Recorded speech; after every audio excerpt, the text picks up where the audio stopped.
Oke, mantap. I am Mr. Muntaha. Of course, good morning.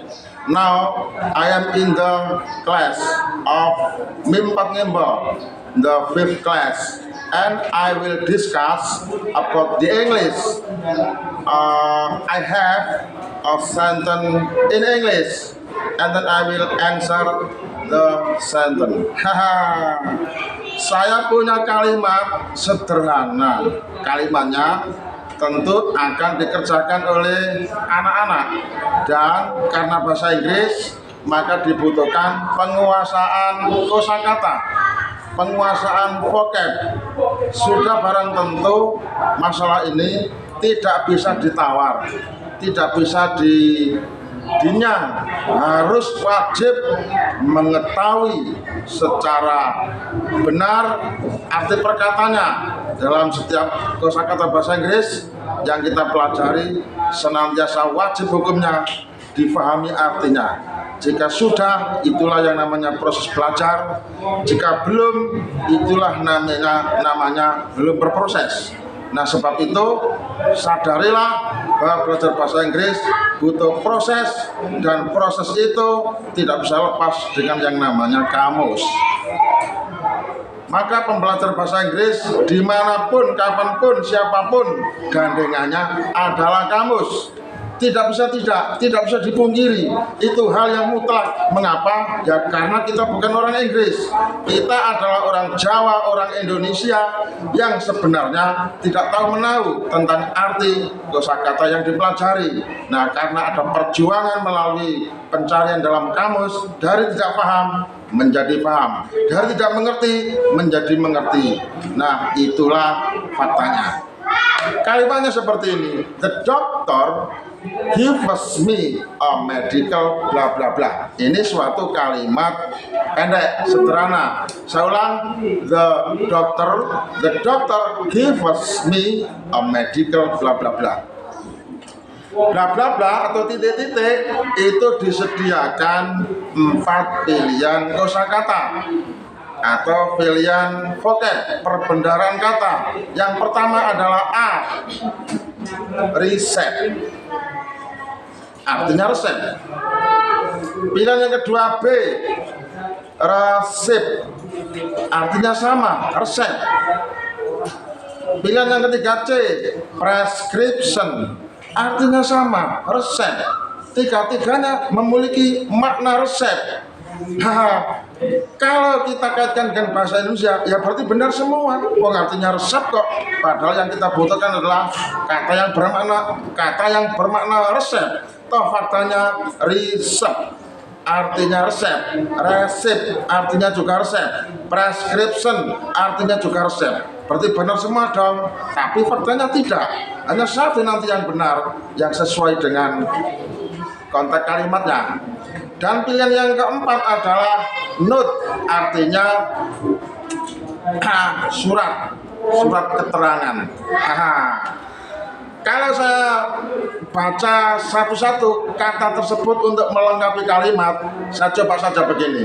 The doctor gives me a medical receipt. Artinya dokter itu memberi saya resep medis. Ya kan, secara pengertian di lapangan kan, oh ini masuk ini. Tapi yang keduanya sama, akan jadi kita bingung. Misal, the doctor gives me a medical receipt. Dokter itu memberi saya resep medis. Karena artinya sama, kita terjebak seolah-olah dua-duanya benar, padahal itu hanya jebakan sebenarnya. Fata morgana, mengkecoh. Sampai seberapa orang itu punya kekuatan vocab untuk dipilih yang cocok, yang benar, yang sesuai dengan konteks bahasa Inggris yang tepat. Kalau yang C seperti ini, kalau saya baca, the doctor gives me a medical prescription. Dokter itu memberi saya resep medis, sama, artinya itu sama. Kalau yang D ini agak melenceng sedikit. The doctor gives me a medical note. Dokter itu memberi saya surat keterangan. Nah, berarti ini sudah agak keluar dari konteks. Dokter itu memberi saya surat keterangan. Surat keterangan berarti orientasinya bukan orientasi obat, tetapi hanya keterangan sakit, misalnya tidak bisa sekolah karena sakit lalu dibuktikan dengan surat keterangan dokter. Nah, itu berarti medical note bahasa Inggrisnya.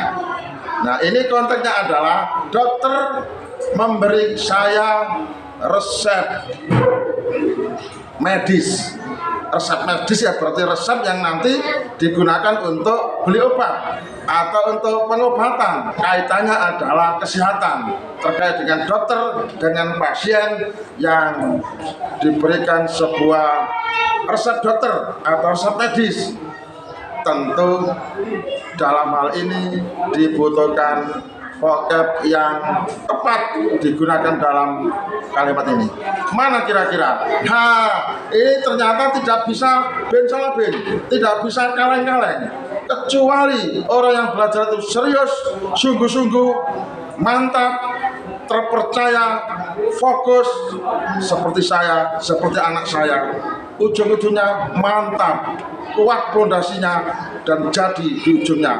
Seperti anak saya sekarang dianggap menjadi ketua prodi bahasa Inggris. Itu karena apa? Ya karena bimbingan dari kecil sudah saya latih sedemikian rupa menjadi orang yang kuat dalam berpikir, kuat dalam menguasai vocab. Ya tidak seperti murid-murid di belakang saya ini, banyak yang kaleng-kaleng ya. Padahal ini masa depan harus dibangun dari sekarang. Ya, saya sudah mencontohkan. Ditiru silakan, tidak masalah. Yang penting saya tunjukkan caranya. Belajar bahasa Inggris itu seperti ini caranya. Harus kuat vocabnya. Kalau nggak bisa, ya dicari di kampus. Harus ada alatnya. Kalau nggak ada alatnya, bohong itu namanya. Oke, kembali kepada latihan. The doctor gives me a medical resep. Kalau kita pilih yang A itu salah, walaupun artinya resep medis. Mengapa? Resep di situ adalah bahasa Belanda yang artinya bukan resep yang ada hubungannya dengan obat, tetapi yang dimaksudkan adalah resep untuk membuat suatu makanan. Misalnya membuat makanan nasi goreng, bagaimana resepnya? Nah, menggunakan kata resep itu yang tepat adalah untuk membuat resep selain obat. Salah satu di antaranya adalah resep untuk membuat makanan ataupun minuman. Kemudian yang B, misal kita pilih yang B, the doctor gives me a medical receipt. Dokter itu memberikan saya resep medis.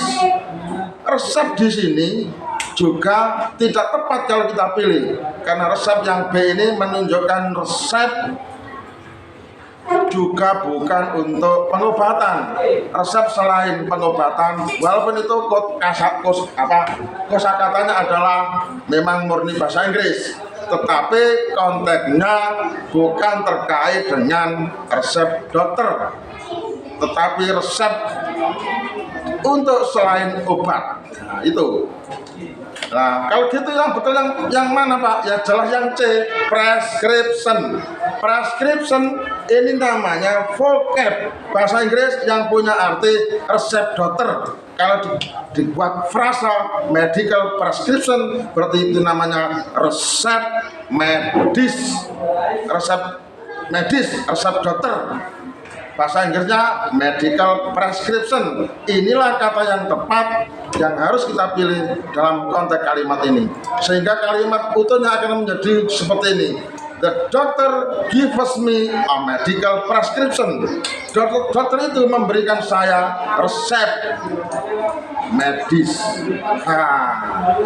Kalau kita pilih kata yang lain, semuanya salah. Itu hanya jebakan atau mengkecoh. Seberapa Anda punya kemampuan vocab yang benar untuk diterapkan dalam kalimat yang sempurna. Nah, ternyata prescription ini adalah yang tepat, yang memiliki arti resep dokter. Jadi bahasa Inggrisnya resep dokter adalah prescription.